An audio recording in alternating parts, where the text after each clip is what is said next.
சென்னை வேப்பேரி பகுதியில் சாலையில் ஏற்பட்ட ராட்சத பள்ளத்தை சரி செய்யும் பணி மெத்தன போக்கில் நடைபெறுவதால் பொதுமக்கள் கடும் சிரமத்திற்கு ஆளாகியுள்ளனர்.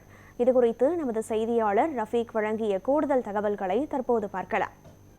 சென்னை வேப்பேரி பகுதியான சூளை போஸ்ட் ஆஃபீஸ் பிரதான சாலையில் இருக்கக்கூடிய மாணிக்கம் தெரு சாலை திடீரென ராட்சச பள்ளம் விழுந்ததால் போக்குவரத்து பாதிப்புகளும் மட்டுமல்லாமல் இருக்கக்கூடிய பொதுமக்களும் அச்சத்தில் ஏற்பட்டிருந்தன. இது குறித்து இருக்கக்கூடிய நேற்று நள்ளிரவு 12 மணி அளவில் இந்த ராட்சச பள்ளம் விழுந்த நிலையில் உதவி பொறியாளர் மற்றும் இருக்கக்கூடிய சென்னை மாநகராட்சி மண்டலம் 6 மற்றும் வார்டு 78 இருக்கக்கூடிய வார்டு அதிகாரிகள் உடனடியாக இன்று பணிகள் செய்து வருகின்றன. இதனால் இந்த வழியாக செல்லக்கூடிய போக்குவரத்து நெரிசல்களும் பாதிப்புகளும் ஏற்பட்டு வருகின்றன.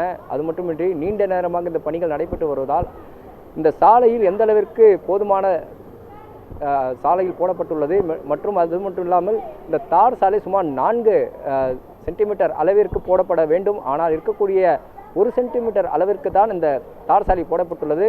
அது மட்டுமின்றி இந்த தன்மையோட எந்த அளவிற்கு நீளம் மற்றும் அகலம் எந்த அளவிற்கு இருக்கிறது, எந்த அளவிற்கு போதுமான இந்த தார் சாலை போடப்பட்டுள்ளது என்பது குறித்து தொடர்ச்சியாக சென்னை மாநகராட்சி இருக்கக்கூடிய மண்டலம் 6 இருக்கக்கூடிய உதவி பொறியாளர்கள் மூலமாக இருக்கக்கூடிய இந்த நடவடிக்கைகளை மேற்கொண்டு வருகின்றன.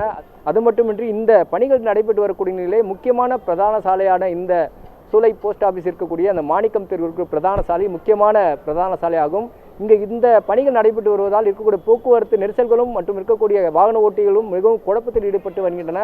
சென்னை மாநகராட்சி இருக்கக்கூடிய அதிகாரிகள் இந்த பணிகள் காலதாமதமாக இந்த பணிகள் நடைபெற்று வருவதாலும் மற்றும் இருக்கக்கூடிய அலட்சிய போக்காகவும் தான் இந்த பணிகள் நடைபெற்று வருவதாக பொதுமக்கள் மற்றும் வாகன ஓட்டிகள் தெரிவித்து வருகின்றன. உதவி பொறியாளர் வார்டு 76 இருக்கக்கூடிய மண்டலம் 6 இருக்கக்கூடிய அதிகாரிகள் உடனடியாக கவனத்தை எடுத்துக்கொண்டு சென்னை மாநகராட்சி ஆணையர் அவர்கள் உடனடியாக கவனத்தை எடுத்துக்கொண்டு இந்த அலட்சிய போக்காக இருக்கக்கூடிய உதவி பொறியாளர் மீது நடவடிக்கைகளும் மேற்கொள்ளப்பட வேண்டும் என்றுதான் பிரதான கோரிக்கையாக உள்ளது என்று தெரிவிக்கப்பட்டு வருகிறது.